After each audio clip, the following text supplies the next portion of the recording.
सर्वांसाठी हेल्दी नाश्ता बनवण्यासाठी 1 वाटी नाचणीचं पीठ, अर्धा वाटी बेसन पीठ, त्यामध्ये जिरं, लसूण आणि मिरचीची पेस्ट घातलेली आहे. त्यानंतर यामध्ये शिमला मिरची आणि कांदा बारीक चिरून घातलेला आहे.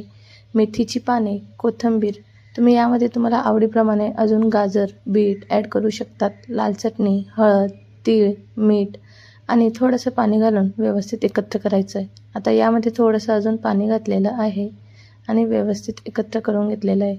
यामध्ये थोडंसं तूपसुद्धा घालून घेतलेलं आहे. तवा गरम करून त्यावर थोडंसं तूप घालून जे बॅटर बनवलं आहे ते व्यवस्थित तव्यावर पसरवून घ्यायचं आहे आणि दोघी साईडने व्यवस्थित खरपूस असं भाजून घ्यायचं आहे.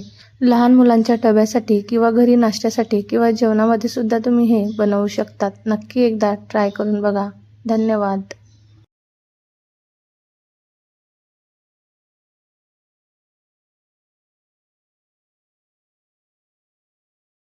सर्वांसाठी हेल्दी नाश्ता बनवण्यासाठी 1 वाटी नाचणीचं पीठ, अर्धा वाटी बेसन पीठ, त्यामध्ये जिरं, लसूण आणि मिरचीची पेस्ट घातलेली आहे. त्यानंतर यामध्ये शिमला मिरची आणि कांदा बारीक चिरून घातलेला आहे. मेथीची पाने, कोथिंबीर, तुम्ही यामध्ये तुम्हाला आवडीप्रमाणे अजून गाजर, बीट ॲड करू शकतात. लाल चटणी, हळद, तीळ, मीठ आणि थोडंसं पाणी घालून व्यवस्थित एकत्र करायचं आहे. आता यामध्ये थोडंसं अजून पाणी घातलेलं आहे आणि व्यवस्थित एकत्र करून घेतलेलं आहे. यामध्ये थोडंसं तूपसुद्धा घालून घेतलेलं आहे.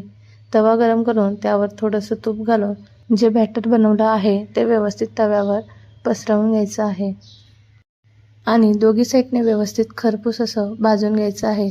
लहान मुलांच्या डब्यासाठी किंवा घरी नाश्त्यासाठी किंवा जेवणामध्ये सुद्धा तुम्ही हे बनवू शकतात. नक्की एकदा ट्राय करून बघा.